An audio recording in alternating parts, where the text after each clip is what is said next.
Hello po, kwento ko lang. Tungkol sa isang lalaki na ipinanganak na mahirap.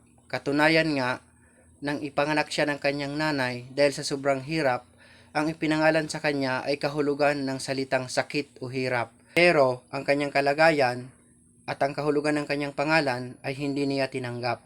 Sa halip, siya ay namuhay ng marangal, nangarap, at hiniling sa Diyos na ang kanyang teritoryo ay lumawak. Ang tinutukoy ko po ay si Jabez, na ang ginawa ng Diyos, dininig ang kanyang dalangin at siya nga ay pinagpalang ganap. Kaya nga kapatid, kung may pinagdadaanan ka mang hirap o kaya ikaw man ay ipinanganak na mahirap, huwag kang matakot na mangarap. Ang gawin mo lang, mamuhay ka po ng marangal at hilingin sa Diyos na pagpalain kang ganap.